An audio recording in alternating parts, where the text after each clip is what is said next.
Aleluia, aleluia, aleluia, aleluia, aleluia.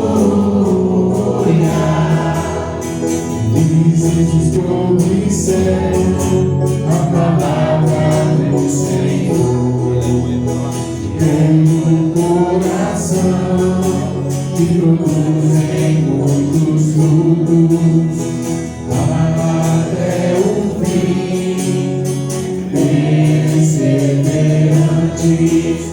Aleluia, aleluia, aleluia, aleluia, aleluia, aleluia, aleluia, aleluia. O Senhor esteja convosco. Proclamação do Evangelho de Jesus Cristo, segundo Lucas.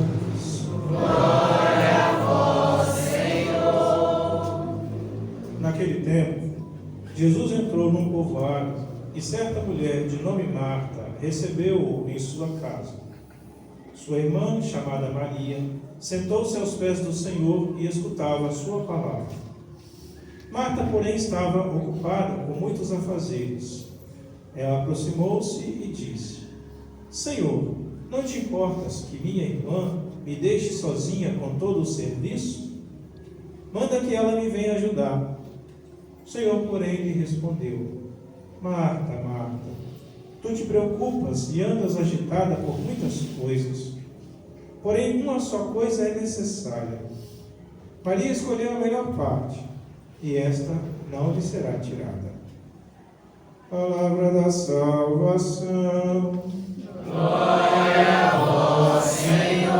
Queridos Eufrásio, Fátima, Daniel, Eric, queridos amigos, demais familiares e amigos, meu Flávio, Rodrigo da Silva Sátiro, foi meu amigo de trabalho também, porque conheci no contexto de trabalho.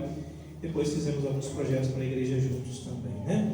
Queridos irmãos e irmãs desta comunidade Santa Clara, querida por mim também, né? Afinal de contas, comecei meu ministério aqui nesta paróquia e é sempre bom voltar a esta casa. Casa da acolhida, casa da hospedagem, casa em que nos encontramos como irmãos para celebrar a palavra de Deus que se realiza plenamente no mistério da nossa salvação, pelo mistério da Santa Missa que celebramos.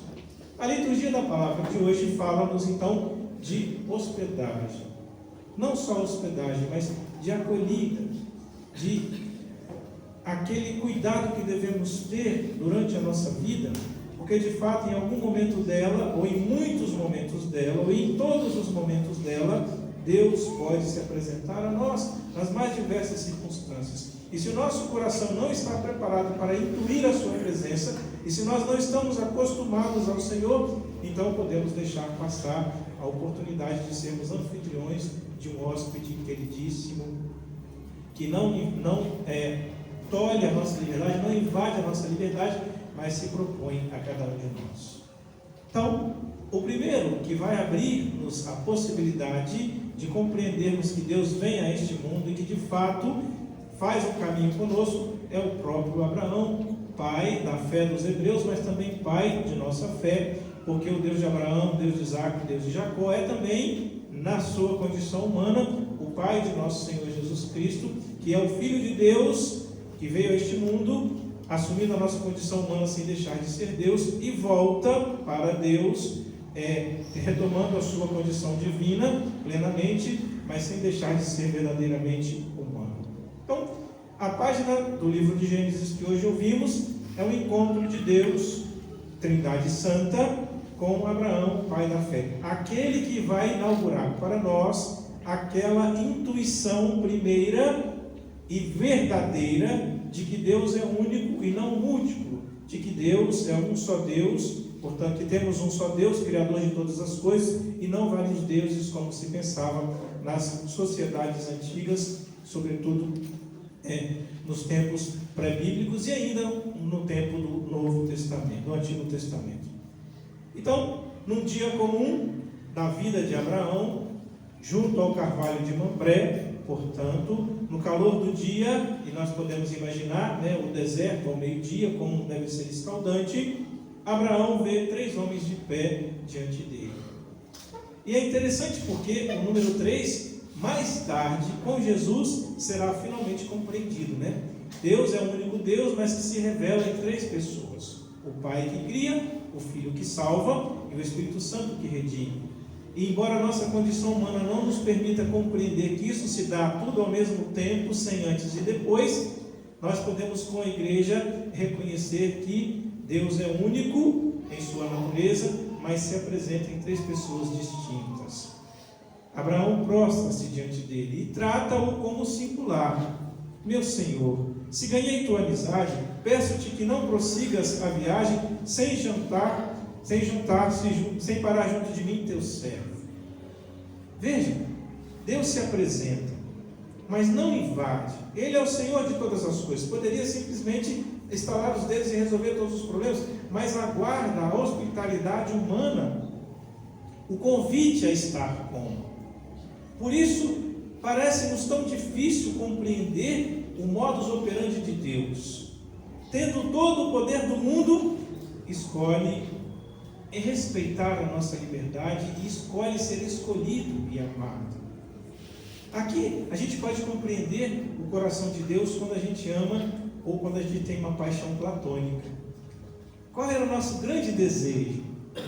De que o outro ou a outra goste de mim tanto quanto eu gosto dela ou dele, para as mulheres aqui. Mas isso não é possível, porque o coração do outro é inalcançável por mim. Pelo menos eu não posso impor nada ao outro. E Deus, tendo este poder, não o faz.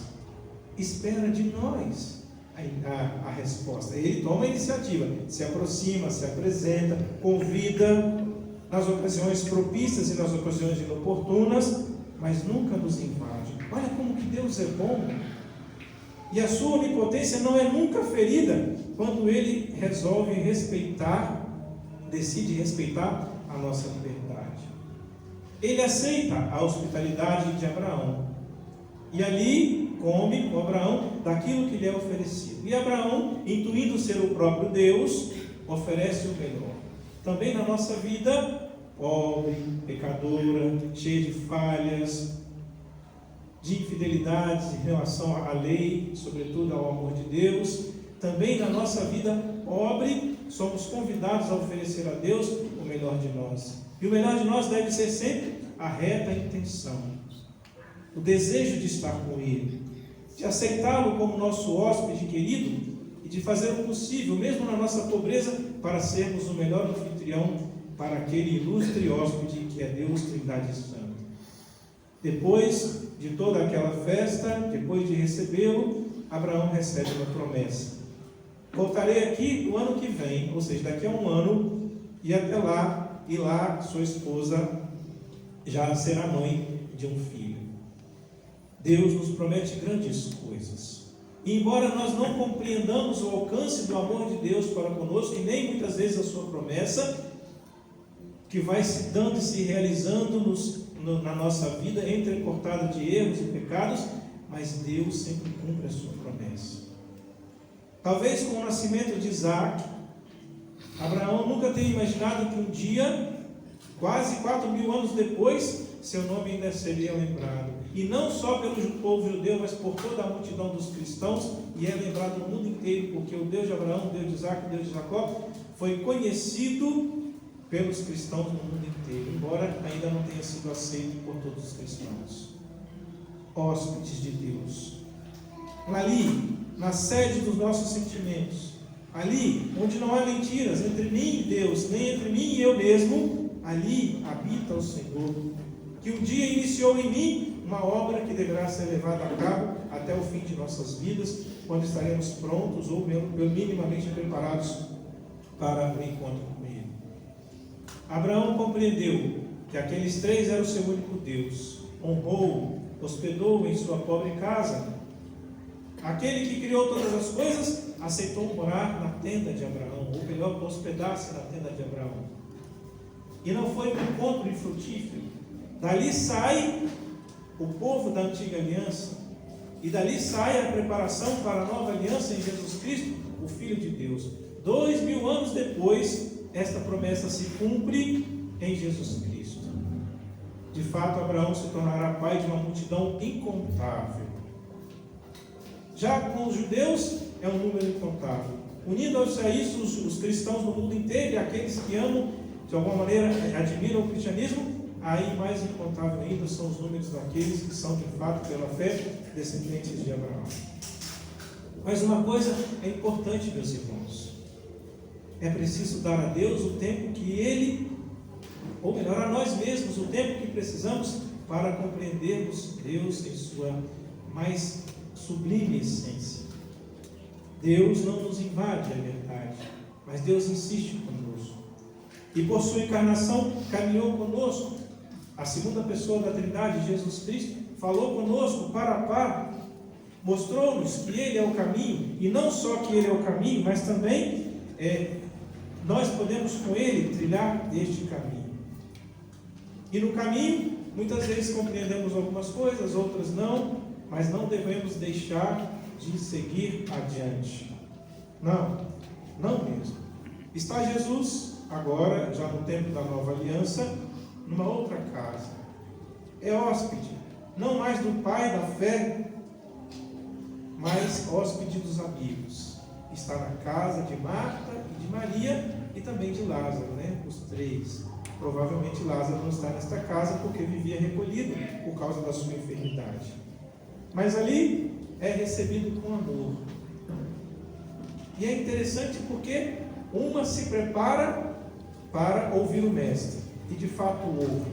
E a outra está mais ocupada com os afazeres da casa e planejar tudo para que o hóspede fique bem. Qual é mais importante? Se pudéssemos hoje dialogar com Jesus, e de fato podemos, vamos compreender que as duas são importantes. Uma missa não aconteceria como acontece, ou teria mais dificuldade de acontecer, se não tivesse gente aqui ocupada em lavar, preparar, passar as toalhas, preparar tudo para que esteja tudo pronto. Também não aconteceria se tudo isso estivesse pronto e não aparecesse aqueles para ouvirem a palavra de Deus. Então, meus irmãos, na nossa caminhada, nós precisamos aprender a equilibrar o tempo necessário para estar com o Senhor e o tempo necessário também para dar frutos em virtude desta proximidade com o Senhor Jesus Cristo. Marta reclama: Senhor, não te incomodas que minha irmã fique aí e eu fique com todo o serviço da casa? E Jesus acalenta o seu coração: Marta, Marta, tu te preocupas demais, vives atarefadas aqui e ali. Maria escolheu a melhor parte neste momento e esta não lhe será tirada. Quando o Senhor nos chama para a missão, precisamos estar prontos. Mas como o Senhor nos chama também para o recolhimento, para a oração, para a resignação, também nós precisamos estar prontos. Aqui neste Evangelho, nós encontramos os dois grandes braços da igreja: a vida contemplativa e a vida de ação pastoral. A vida daquele que se dispõe a estar com o Senhor, ouvi-lo, aprender dele, se deixar tocar por sua palavra, por seu ensinamento, se deixar alimentar por seu corpo e seu sangue, sobretudo na Santa Missa, mas também quando nos chama a estar ali na luta por vida digna por todos, no trabalho missionário, no trabalho pastoral, na vida cotidiana de nossas famílias, de nosso trabalho, onde também ali somos chamados a evangelizar. Mas uma coisa é importante: em ambos os momentos é a ocasião para estarmos com o Senhor e não longe dele. Porque entre a nossa concepção e a nossa chamada, o nosso chamado à eternidade, nós de alguma maneira nos encontraremos com o Senhor e Ele se apresentará a nós e nos dará capacidade de discernimento para que trilhemos com Ele um caminho que nos levará à salvação, que nos levará à eternidade. Por isso a grande pergunta do salmista hoje, né? Senhor, quem morará em sua casa? É aquele que não tem pecado. E aí, se for levarmos isso ao pé da letra, então estamos lascados, né? Mas não é assim, né? É aquele que tem um coração bom, um coração justo, que mesmo errando, mesmo tendo consciência de seus limites, continua seguindo e não desanima do caminho proposto pelo Senhor, porque Ele nos dá larga possibilidade de retorno à casa. Primeiro, pelo nosso batismo, quando nos chama à comunhão dos santos e a participar da igreja. Depois, pela vida sacramental. A Eucaristia nos alimenta com o seu corpo que nos dá a eternidade. Na unção dos enfermos e na confissão, perdoa-nos os nossos pecados, cura-nos nas nossas feridas da alma e do corpo. E no matrimônio ou na ordem, nos chama ao serviço. E para além dos sacramentos, na vida da igreja, nos chama a participar, a alegria daqueles que participam da vida da igreja. Por isso, meus irmãos, não tenhamos medo de ser cristãos, não tenhamos medo de professar a fé, e mais do que professar a fé, viver a nossa fé. Porque temos consciência de que um dia não existíamos, passamos a existir, e uma vez começando a existir, que a nossa vida dure alguns átomos de segundo, alguns meses, alguns anos, algumas décadas, ou alguma centena de anos, não importa. Ainda que passemos pelo vale da sombra da morte, nunca mais deixaremos de existir. Esta vida é preparação para a vida futura. E São Paulo está consciente disso ao falar aos seus irmãos de Colossos. Alegro-me por tudo que já sofri. Quantas incompreensões, quantas dúvidas, quantos limites Paulo experimentou em sua própria carne. Quantos limites também nós experimentamos? Perdas, ganhos, alegrias, tristezas, vitórias, derrotas, ânimo na fé, desânimo na fé, uma fé que ardorosa e depois uma fé cheia de dúvida, mas em tudo isso devemos nos alegrar. Por quê? Porque em todas essas ocasiões somos chamados a unir os nossos sofrimentos ao sofrimento de Cristo, para que nele, por Ele e com Ele sejamos levados à eternidade. Este é um mistério escondido, e Deus fala a Abraão de modo meio estranho, meio oculto, meio enigmático, mas Jesus nos falou abertamente, abriu-nos o seu coração e mostrou-nos também o coração de Deus, que é pura misericórdia. Este mistério escondido foi-nos revelado, e porque nos foi revelado, enche-nos de uma esperança que não decepciona. Ainda que passemos por tribulações nesta vida, ainda que precisemos abraçar a nossa cruz, unindo à cruz de Cristo, abraçando a dele também, nós podemos ter certeza. Ainda que passemos pelo vale da sombra da morte, não precisamos temer, porque o Senhor está conosco e nos comunica a sua eternidade. Assim, queridos irmãos e irmãs, neste domingo, confiemos ao Senhor, porque Ele se confiou a nós, ao nosso cuidado, quer ser hóspede em nosso coração.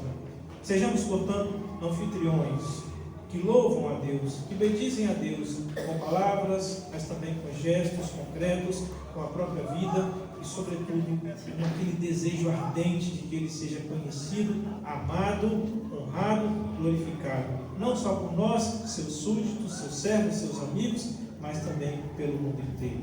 E assim, quando chegará a nossa hora, e vamos falar disso um pouquinho no final da missa, então estaremos minimamente preparados para aceitar o abraço de Deus, que vai nos comunicar o perdão definitivo e abrir-nos a possibilidade de entrarmos na eternidade. Que o Senhor nos dê a graça de permanecermos unidos em comunidade e aqui aprendermos de sua palavra e, alimentando no seu corpo e do seu sangue, já nos acostumarmos à eternidade, que um dia definitivamente experimentaremos com Ele na glória para todos os pecadores. Louvado seja nosso Senhor Jesus Cristo. Para sempre seja louvado.